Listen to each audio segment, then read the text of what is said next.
ETF index mutual funds నేర్చుకుని stock మార్కెట్లో రాణించాలనుకుంటున్నారా? వెంటనే ఈ నెంబర్కి కాల్ చేయండి. నమస్కారం. మనం పంచతంత్రంలో చివరి కథలు చెప్పుకుంటున్నాం. పూర్వమట చంద్రకేతు మహారాజు గారని ఒక రాజుగారు ఉండేవారు. ఆయనకి ఒక కుమారుడు ఉన్నాడు. ఇంకా పిల్లవాడికి కజిన్ బ్రదర్స్ వాళ్ళు వీళ్ళు చాలామంది ఉంటే ఈ పిల్లలకి కాలక్షేపం కోసం రాజుగారు ఒక కోతుల గుంపుని ఒక గొర్రెల మందని పెంచేవాడట. పిల్లలు గొర్రెల మీద పోటీలు పెట్టుకునేవాళ్ళు గొర్రెల మీద ఎక్కి తిరిగేవాళ్ళు, గొర్రెలు ఆడుకుంటూ ఉండేవి, బాగుండేది. అక్కడి నుంచి కోతుల గుంపు కూడా పొద్దుస్తమానం వాటికి తిండి పెట్టడం, వాటితో అవి చెట్లు ఎక్కితే పైనుంచి కాయలు కోయించుకుని తినటం, ఇలా సరదా పడేవాళ్ళు. కోతుల గుంపు కూడా తిరుగుతూ ఉండేది. ఈ కోతుల గుంపులో కొన్ని పిల్ల కోతులు, కొన్ని నడి వయసు కోతులు, కొన్ని ముసలి కోతులు కూడా ఉండేవి. అన్నిట్లలో ఒక ముసలి కోతి చాలా తెలివిగలది. అయితే ఈ కోతి ఒక రోజున వంటశాల దగ్గర కూర్చుంది. ఈ వీళ్ళకి ఎట్లా ఉండేదంటే, వాళ్ళు రాజుగారి అబ్బాయిలు బాగా మేపేవాళ్ళు, గొర్రెల మందని మేపేవాళ్ళు, మరి కోతుల్ని మేపేవాళ్ళు. రుచికరమైన పళ్ళు గిళ్ళు అన్నీ శుభ్రంగా వీటికి పెట్టేవాళ్ళు. వంటశాలల్లో నుంచి రుచికరమైన పదార్థాలు కూడా వచ్చేవి ఈ కోతులు అవి తినడానికి. ఒక లైన్గా పిల్లల ఆటల ప్రదేశము, పక్కన వంటశాల, తర్వాత గుర్రాల శాల, ఇట్లా లైన్గా ఉండేవి. అయితే ఈ కోతి ఒకరోజు చూస్తుంటే అదొక గొర్రెని చూస్తుంది. ఆ గొర్రెల మందలో ఒకటి పరమ తుంటరి గొర్రె ఒకటి ఉండేది. సాధారణంగా గొర్రెలు తుంటరిగా ఉండవు. ఓ గొర్రెని చేస్తే అన్నీ అవే చేస్తుంటాయి, అందుకే వాటిని గొర్రెలు అంటారు. ఈ ఒకటి ఏమిటో కొంచెం ఎక్సెంట్రిక్. అదేం చేసేది, ఎంతసేపు వంటశాలల్లోకి వచ్చి ఇక్కడున్న పదార్థాలు తినడానికి ట్రై చేసేది. దానికి పెట్టే గడ్డి కాదం కూరగాయలు చాలేవి కాదు దానికి. ఈ కోతులు తింటున్న తినుబండారాలు వాటి మీద ఆసక్తిగా ఉండేది. ఎంతసేపు వంటింట్లో చొరబడేది. వంటింట్లో వాళ్ళు, ఆ వంట పని వాళ్ళు ఉండేవాళ్ళు, వాళ్ళు ఏవో ఒకటి విసిరేసి దాన్ని కేకలేసి తిట్టేవాళ్ళు, పరిగెత్తుకుంటూ పోయేది. అయితే ఒకనాడు ఒక ముసలి కోతి, ఆ ముసలి కోతి ఉంది కదా, అది ఇదంతా చూసింది. చూసి ఎవర్రా ఇక్కడి నుంచి వెళ్ళిపోదామరా మనము అని తన గుంపుకి చెప్పింది. అన్నీ కోతులు పక్కపక్కనవే, నీకు ఏమన్నా పెచ్చా, ఇక్కడి నుంచి వెళ్ళిపోవటం ఏమిటి? రాజుగారి పిల్లలు ఎంత బాగా చూసుకుంటారు మనని, ఎంత రుచికరమైన పళ్ళు వస్తాయి. ప్రతి సీజన్లో ఏ ఋతువుకు సంబంధించిన పళ్ళు ఆ ఋతువులో ఫ్రెష్ ఫ్రూట్స్ తింటాం కదా మనం. తర్వాత వాళ్ళు ఏమో బోల్డు పదార్థాలు, తిండి పదార్థాలు వండుకుంటారు, అందులో కొన్నైనా మనకు పెడతారు హాయిగా. ఎండాకాలం చల్లగా ఉంటుంది, శీతాకాలం వెచ్చగా ఉంటుంది. చెట్లు చేమలు ఎక్కి మన ఒళ్ళు దాచుకోవాల్సిన పని లేదు, పిల్లలు ప్రశాంతంగా ఉంటారు, ఎందుకు వెళ్ళిపోవటం అన్నారు. అనేసరికి అందరికీ చూపించింది. ఆ గొర్రెని చూడండి అర్రా అంటే, అవును అది తుంటరి గొర్రె, అవును అది వంటింట్లోకి చొరపడుతుంది, అవును వాళ్ళు కొడుతున్నారా దాన్ని, అవును కొట్టని, దానికి బుద్ధి వస్తుంది, నీకేం పోయింది మధ్యలో అన్నాయి మిగిలిన కోతులు. అంటే ముసలి కోతంది, కాదర్రా, ఇలా అది ప్రతిరోజు జ్వరపడుతుంటే ఏదో ఒక రోజున ఆ వంట వాళ్ళకి విసుగుబుట్టి ఈ చేతిలో దాన్ని అదిలించడం కాకుండా ఆ కట్టెలు అవి తోస్తుంటారు. పొయ్యి అంతా గాడి పొయ్యిలు ఉంటాయి ఆ కాలంలో, స్టవ్లు ఏవి, పొయ్యిలు కదా. పొయ్యిలో గాడి పొయ్యిలో కొరకంచలు ఉంటాయి, సగం కాలిన కట్టెలు, పెద్ద పెద్ద పొయ్యిలు పెడతారు, వాటి మీద బాణళ్ళు ఉంటాయి. ఏ వేడి కొరకంచో ఎవడైనా దాని మీద కనుక విసిరేశాడనుకోండి అన్నది కోతి. అంటే విసిరేని, ఈ గొర్రె మొహానికి బుద్ధి వస్తుంది అన్నాయి మిగిలిన కోతులు. గొర్రె మొహానికి బుద్ధి రాదర్రా, గొర్రెకి బొచ్చు ఉంటుంది, ఊలు బొచ్చు, ఊలు కదా అది. ఈ కొరకంచు తగిలిందనుకో ఊలు కాలిపోతుంది, కాలిపోతే దానికి మరీ బుద్ధి వస్తుంది, పీడాపోతుంది అన్నారు మిగిలిన వాళ్ళు. బుద్ధి రాదు దానికి, బొచ్చు గనక అంటుకుందా గొర్రె వెర్రెక్కిపోతుంది. అది మన వైపుకి పరిగెత్తుకురాదు, తన వైపుకి పరిగెత్తగలదు, అది ఎక్కడికి వెళ్తుందో దానికే తెలియదు. పొరపాటున ఇటు గనక వెళ్ళి, రెండో పక్కన గుర్రపుశాల ఉంది కదా, వంటశాలకి ఇటు పక్కన గుర్రపుశాల ఉంది, ఈ గుర్రపుశాల గనక అంటుకుందా ఈ గొర్రెబొచ్చు వల్ల, దానిపైన అంతా రెల్లేశారు, అంటుకుంటే గుర్రాలకు ఒళ్ళు కాలిపోతుంది. గుర్రాలకు కూడా బొచ్చు ఉంటుంది కదా, మొహం మీద కొంచెం ఉంటుంది, తోక కూర్చుంటుంది, సన్నటి నూగు.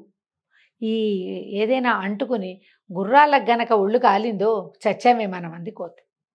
మిగిలిన కోతలంటే ఇప్పుడు గొర్రె అది దూరుతోంది, దాన్ని కొట్టారు, దానికి బుద్ధి వస్తుంది, పోనీ రాదు, ఒళ్ళే కాలుతుంది నువ్వు అన్నట్టు. ఈ ఒళ్ళు కాలిన గొర్రె మొహాన్ని పోయి గుర్రపు సాలని అంటిస్తుంది, గుర్రాలకు ఒళ్ళు కాలుతుంది. మనదేం పోయింది, మనం చెట్టు ఎక్కి కూర్చుంటాంగా, మనకేమో ఇల్లా వాకిలా, మనకేం షెడ్లు లేవు, ఇక్కడ ఉన్న చెట్లన్నీ మనవే, మనం చెట్లు ఎక్కి కూర్చుంటాం, మనకేం భయం లేదు కదా. అంటే కోతంది, మీ బొందా అది కాదురా, గుర్రాలకి గనక ఒళ్ళు కాలిందంటే గుర్రానికి పుండు మానాలంటే కోతి కొవ్వు రాస్తే పుండు మానుతుంది, ఇది వైద్యం, కొన్ని పుస్తకాల్లో ఉంది. ఇప్పుడు గుర్రం ఒళ్ళంతా కాలిపోయింది, గుర్రాలకి పుళ్ళు పడిపోయినాయి, ఆ పుండు మానాలంటే గుర్రం మళ్ళీ పరిగెత్తాలంటే ఏం చేయాలి? కోతుల్ని చంపి వాటి ఫ్యాట్ ఎంత ఉంటుంది? ఫ్యాట్ కోత ఎంత ఉంటుంది? దాంట్లో ఫ్యాట్ ఎంత ఉంటుంది? ఎన్ని కోతులను చంపితేనే కానీ ఈ మాత్రం ఫ్యాట్ రాదు. కోతులు డొక్కుల్లా ఉంటాయి చూడండి, బక్కగా ఉంటాయి. పుష్టి కోతులు ఎక్కడుంటాయి? ఉండవు. మనకు మళ్ళీ లావుగా ఉండవు అవి. వాటి ఫ్యాట్ చాలా తక్కువ ఉంటుంది. ఈ కొవ్వు పూస్తే తగ్గుతుందని మన చంపేస్తారా అనగానే మిగిలిన కోతులన్నీ పక్కపక్కనవన్నీ మోహల్లా ఉంది. నువ్వు నీ దిక్కుమాలిన ఐడియాలును. ఈ పరిగెడుతున్న గొర్రె ఏనాడో వాళ్ళకి దొరుకుతుంది, వాళ్ళు కొరకంచు పెట్టి కొడతారు, అప్పుడు దానికి ఒళ్ళు కాలుతుంది, అప్పుడు అది పోయి గుర్రాల చాలని అంటిస్తుంది, అప్పుడు గుర్రాలకు ఒళ్ళు కాలుతుంది, అప్పుడు మన చంపేస్తారు. అసలు ఎన్ని ఉన్నాయి ఇఫ్స్ బట్స్? చాలా ఉన్నాయి కదా. మానేయచ్చు, ఇదేది జరగకపోవచ్చు. జరుగుతుందని నువ్వు ఎలా చెప్తున్నావో జరగకపోవడానికి వందల అవకాశాలు ఉన్నాయి. కాబట్టి ఎక్కడికి వెళ్ళక్కర్లేదు, మనం హాయిగా ఇక్కడే ఉండొచ్చు అని చెప్పాడు. ముసలి కోతి మాత్రం ఒప్పుకోలే. ఎవరే ఇట్లా స్వజాతి రాసనాన్ని నేను చూడలేను, నేను ముసలివాడిని అయిపోయాను, నేను ఇక్కడ ఉండలేను. మీరందరూ నాకంటే చిన్నపిల్లలు, నా కంటి ముందు పుట్టి పెరిగారు, మీరందరూ చచ్చిపోతుంటే నేను ఎట్లా చూడనురా? మనం అందరం నాశనం అయిపోవటం, కులనాశనాన్ని చూడగలరా ఎవరైనా పెద్దవాడు? నేను చూడలేను అన్నాడు. అనేసరికి కోతులు తిట్టినాయి. అంత చూడలేకపోతే పో, అడవిలో తిండా తిప్పలా ఏమీ లేవు, ఆ చెట్లు ఎండిపోతాయి, అక్కడ కార్చిచ్చులు వస్తాయి, రకరకాల సమస్యలు వస్తాయి, తిండి దొరకదు, 100 మంది పోటీదారులు. ఇక్కడ ఉంటే హాయిగా రాజుగారు అబ్బాయి తెల్లారేసరికల్లా బుట్టలతోటి పళ్ళు పంపిస్తాడు, హాయిగా తిని పడుకోక నీకేం పోయే కాలం, పెద్దవాడివి అని అన్నీ తిట్టినాయి. ఇవి ముసలి కోతి ఇక్కడ ఉండలేకపోయింది, వెళ్ళిపోయింది, అడవిలోకి పోయింది. కొన్నాళ్ళు అయ్యాక కోతికి కబురు వచ్చింది. ఒక కాకి మీ వాళ్ళందరూ చచ్చిపోయారో వచ్చాను వచ్చి చెప్పింది. కోతి వలవల ఏడ్చింది. ఎలా జరిగింది, ఎలా జరిగింది, ఏం జరిగిందంటే, ఏముంది జరగడానికి, ఓ గొర్రె ఏదో ఎంతసేపు వంటశాలలోకి వస్తుందిట, ఆ వంటవాడెవడో ప్రాణం విసిగిపోయి చేతిలో ఉన్న కొరకంచు అంటే పొయ్యిలోకి తోస్తున్నటువంటి ఇంత కట్టెని కొసంతా కాలుతోంది, దానికి కొరకంచు అంటారు దాన్ని. కొరకంచు అంటే ఓ పక్కన మండుతున్న కట్టె, ఆ కట్టెని గొర్రె మీదకి విసిరేశాడు. ఆ గొర్రె బొచ్చు అంటుకుంది, అదేమో అటెగిరి ఇటెగిరి గుర్రపుశాలని అంటించేసింది. గుర్రాలన్నీ కాలిన గాయాలతో గాయపడ్డాయి. గుర్రాల కాలిన గాయాలను మాన్పాలంటే కోతి కొవ్వు కావాలని ఉన్న కోతి మందనంతటిని చంపేశారు రాజుగారి వైద్యులు. ఏముంది, సైనికులు తలా ఒక దెబ్బ కొట్టి కోతులను చంపేసి వాటి శరీరాల్లోంచి కొవ్వును తీసి గుర్రాలకు వైద్యం చేయించాడు రాజుగారు అని చెప్పి. కోతి పరమ దుఃఖంతో వలవల ఏడుస్తూ ఉండిపోయింది. అయ్యో మొత్తం పిల్ల మేక అన్నీ పోయినాయి, నాతో పాటు వచ్చేస్తుంటే ఈ గోల తప్పేది కదా, రాజుగారు ఏడుపు రాజుగారు ఏడ్చేవాడు, వాళ్ళకి దొరకపోతే ఏం చేసేవాళ్ళు, మన కనీసం నా సొంత గుంపు పోయేది కాదు కదా అని పరమ దుఃఖంతో ఏడ్చుకుంటూ ఉంది. అయితే ఏమైందట, ఒకనాడు అది అడవిలో తనున్న ప్రాంతంలో ఇంకా ఉండలేక ఎటో వెళ్ళటం మొదలుపెట్టింది. ఆ వెళ్తూ ఉంటే ఒక చెరువు కనపడింది. కోతికి దాహంగా ఉంది, చెరువు వైపుకి వెళ్ళింది. వెళ్ళాక దానికి ఒక ఐడియా వచ్చింది, ఏంటిది ఏదో తేడాగా ఉంది అని. చెరువు ప్రశాంతంగా ఉంది, దాని చుట్టూతా ఏం జంతువులు లేవు. చెరువు వైపుకి కొన్ని అడుగులు వెళ్తున్నట్టు కనపడుతుంది. అడుగులు వెళ్ళినా ఏవో జంతువులు చెరువు వైపుకి నడిచి వెళ్ళినాయి, చెరువులోకి వెళ్ళాయి, నీళ్లు తాగాయి, రావాలిగా వెనక్కి, వెళ్ళిన అడుగులుగా ఉన్నాయి కానీ వచ్చే అడుగులు కనపడలా. ఈ కోతికి అనుమానం వచ్చింది, అంటే ఈ చెరువులో ఏదో ఉంది, ఏ జంతువైనా అందులోకి వెళ్తోంది కానీ అందులో నుంచి బయటికి రావట్లా.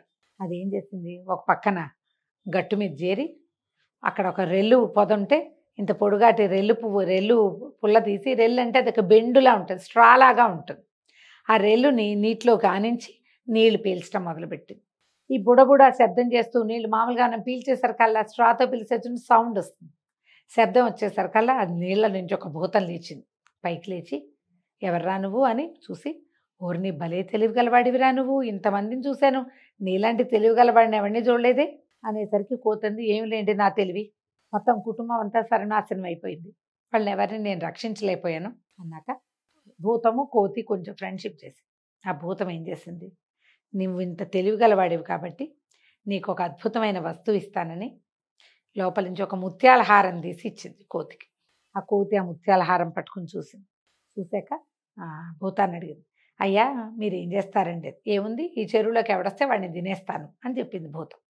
ఎంతమందిని తినగలరండి? ఒకేసారి 1000 మందిని తినేయగలను, చెరువులోకి దిగితే చాలు 1000 మందిని హాంపట్టు ఒక్కసారే నేను తినేస్తా అనగానే ఈ కోతంది, చాలా సంతోషం, మీరు ముత్యాల హారం ఇచ్చారు కదా, మీకు అద్భుతమైన బహుమతి తెస్తాను నేను అని చెప్పి వెళ్ళిపోయింది. ఈ వెళ్ళిపోయిన కోతి సరాసరి తను ఏ నగరం విడిచిపెట్టి వెళ్ళిందో, ఏ నగరంలో తన కుటుంబం మొత్తం హతమారిపోయిందో ఆ నగరానికి వెళ్ళింది. రాజుగారి దగ్గరికి వెళ్ళి పలకరించింది. రాజుగారి అబ్బాయి కొంచెం పెద్దవాడు అయ్యాడు 26 నెలల్లో. రాజుగారు అన్నాడు, ఏమిటో భలేగా బాగున్నావు, ఎన్నాళ్ళైందో వచ్చి ఇక్కడికి ఎలా వచ్చావు ఏమిటి అని అడిగి, నీ మెళ్ళో ఏమిటో అది అన్నాడు. అనగానే కోతంది, అదే ప్రభు, చాలా రోజులు మీ దగ్గర ఉన్నాం కదా, మీకు బహుమతిగా ఇద్దామని ఈ ముత్యాల హారం తెచ్చాను. రాజు తీసుకున్నాడు ముత్యాల హారం. ఆ ముత్యాల హారం పరిశీలించి చూసి, అక్కడ ముత్యాలు రత్నాలు చూసేవాళ్ళు ఉంటారు, ఏమంటారు అప్రైజర్స్, అది వాళ్ళకు చూపించాడు. వాళ్ళు చూసన్నా, అయ్యే బాబోయ్ మేలు ముత్యాలండి, మన ప్రాంతంలో ఎక్కడా దొరకవే, ఈ కోతి మొహంది ఎక్కడి నుంచి తెచ్చింది అనగానే కోతిని అడిగారు, ఎక్కడిది ఇది ఏమిటంటే, కోతి చెప్పింది, చాలా అద్భుతమైన చెరువు ఒకటి ఉందండి, ఆ చెరువులో దిగిన వాళ్ళకి దిగినట్టుగా ఒక హారం లభిస్తుంది. నేను ఆ చెరువులో దిగా, ఆ చెరువులో ఉన్నటువంటి దైవం నాకు ఈ హారాన్ని ఇచ్చింది, నేనేం చేసుకుంటాను హారం, అందుకని మీకు ఇవ్వడానికి వచ్చా అనేసరికి రాజు అన్నాడు, ఎక్కడ ఎక్కడ ఆ చెరువు అని అడిగాడు. అయితే కోతంది, తప్పకుండా నేను చూపిస్తానండి, మీరు ఒకళ్ళే రావటం ఏమిటి, రండి నా వెనకాల పడి మీ వాళ్ళు నలుగురిని తెచ్చుకోండి, అందరికీ తలా ఒక హారం లభిస్తుంది, మీలాంటి గొప్ప రాజుకి అద్భుతమైన హారం లభించడం కంటే ఇంకేమైనా కావాల్సి ఉందా నాకు అని రాజుగారిని బెల్లించింది, బాగా నమ్మించింది అనమాట. సరే రాజుగారు ఒప్పుకున్నాడు. అయితే ఏమన్నాడు, తన సైన్యం అందరినీ ఓ 1000 మందిని రమ్మన్నాడు, నాతో రండి, అడవిలో ఒక చెరువు ఉంది, అక్కడ అందరికీ ముత్యాల హారాలు లభిస్తాయి, ఆ ముత్యాలతో మన రాజ్యం నిండిపోతుంది, అదంతా కోశాగారానికి చేరాలి సుమా అని అందరికీ చెప్పాడు. మీ అందరికీ బహుమతులు ఇస్తాను, హారాలు నాకు ఇచ్చేయాలని 1000 మంది సైనికులకి చెప్పి తన కుటుంబాన్ని ఒక 1000 మంది ఇంచుమించుగా సైనికుల్ని పుచ్చుకొని బయలుదేరాడు. రాజుగారు కుటుంబము సమస్తమైన వాళ్ళందరూ 1000 మంది జనం చేరారు చెరువు దగ్గరికి. కోతంది, మహాప్రభు మీరు చాలా గొప్పవారు, మీరు త్యాగశీలి, కాబట్టి మీరు గట్టి మీదే నుంచోండి, మీ వాళ్ళందరినీ నీళ్లలోకి దింపుదాం, వాళ్ళందరికీ హారాలు లభించే అత్యద్భుతమైన దృశ్యాన్ని మీరు కంటితో చూద్దురు కానీ ఎంత బాగుంటుందో అని రాజుగారికి చెప్పింది. రాజు కూడా సంతోషించాడు. అవును, మన పరిజనం అందరికీ తలా ఒక హారము వస్తే వాళ్ళ ఆనందం మనం కంటితో చూడడం కంటే ఏం కావాలి మనకి, అదే కదా మనకు కావాలి. రాజుగారు పెద్ద కోతి గట్టు మీద నుంచున్నారు, ఇద్దరు నుంచున్నాక చెరువు చుట్టూతా చేరారు ఈ మొత్తం 1000 మంది గుంపు. ఒకేసారి దూకారు చెరువులోకి. దూకిన మరుక్షణం హాహాకారాలు చేశారు, ఒక్కడు కూడా బయటికి రాల. ఆ లోపల ఉన్న భూతం మొదట కోతి చూసినప్పుడు ఇంత కనపడింది, 1000 మంది వచ్చేసరికల్లా అది 1000 మందికి సరిపడా అయిపోయింది, చెరువంతా నిండిపోయి ఆ 1000 మందిని ఒక్కసారి గుటకాయ స్వాహా చేసేసింది. రాజు అయ్యో అయ్యో అయ్యో అని ఆక్రోశిస్తూ ఉండిపోయాడు, కానీ ఏమీ చేయలేకపోయాడు. అతను చూస్తూ ఉండగానే మొత్తం తన పరివారంతో పాటు కుటుంబంతో పాటు సమస్త పరివారము ఈ భూతానికి ఆహుతైపోయింది. వలవలా ఏడ్చాడు, అయ్యో ఎంత పని జరిగిపోయింది, ఏమైపోయింది, ఏమైపోతుంది, ఇలా అయిందేమిటి అంటే కోతి చెప్పింది, చిట్టెక్కేసింది పరిగెత్తుకుంటూ వెళ్ళి, ఓ రాజా, నా మొత్తం కుటుంబాన్ని పొట్టన పెట్టుకున్నావు నువ్వు, చిన్నపిల్లల్ని కూడా వదిలిపెట్టలా, అందరినీ లాగేసావు, నేను ఒక్కడిని మిగిలేని వృద్ధుణ్ణి, గుర్రాలకి రిపేరుకి వేరే ఏదైనా మార్గం చూడకుండా బతికి ఉండి నీ పిల్లలకి నీకు ఆనందాన్ని కలిగించే కోతులని వానర సమూహాన్ని చంపైనా సరే గుర్రాలకి వైద్యం చేయించాలనే నీ దుర్బుద్ధి వల్ల నువ్వు ఇవాళ ఈ శాస్తిని అనుభవించావు. నాలాగానే అంత పరివారాన్ని పోగొట్టుకుని ఒంటరిగా ఉంటూ ఆ దుఃఖం ఏంటో నువ్వు అనుభవించాలి, నిన్ను అనుభవించేలా చేయడానికే ఇక్కడికి వచ్చాను, నేను నీ దగ్గరకు వచ్చిందే అందుకు అని చెప్పి రాజు దుఃఖపడుతూ ఉండిపోయాడు. ఏమీ చెయ్యలేక ఆ చెరువులో దిగినా తను రక్షించేదేం లేదు, అందులో దిగితే తన కూడా లాగేస్తుంది భూతం. పరమ దుఃఖంతో ఏడ్చుకుంటూ వెళ్ళిపోయాడు. ఆయన అత్యాశ వల్ల, తొందరపాటు వల్ల, అనాలోచితమైన చర్య వల్ల ఈ పని జరిగింది. ఆ కోతి తన దగ్గర ఉన్న ముత్యాల హారాన్ని ఆ భూతానికి అప్పచెప్పేసి నాకు అక్కర్లేదని చెప్పి వేరే ఇంకొక సమూహంలో కలవడానికి తన దారిని తను వెళ్ళిపోయింది. ఏదైనా ప్రమాదం వచ్చినప్పుడు దాన్ని సరిచేయటానికి మనతో పాటు ఉన్న వాళ్ళని ఎవరినైనా బలి చేసే ఆలోచన చేయకూడదు, వీళ్ళని బాడి చేసి దాన్ని బాగు చేద్దాం అన్న ఆలోచన చేయకూడదు. మనకి పూర్వకాలపు గాథల్లో ఇలాంటివి కనపడతాయి. ఎవరో ఒకళ్ళని బలికా బక్రాన్ చేయటం, ఏమంటారు దాన్ని, బలి పశువుని చేసేస్తారు. బలి పశువుని ఒకడిని బలి పశువుని చేసేసి రెండో దేన్నేదో కాపాడదాం అనుకుంటారు. కానీ బలి పశువుగా చేయబడ్డ వాడికి కూడా ఒక సమాజం ఉంటుంది కదా, అది తిరగబడితే ఇలా అవుతుంది. కథ కంచికి మనం ఇంటికి.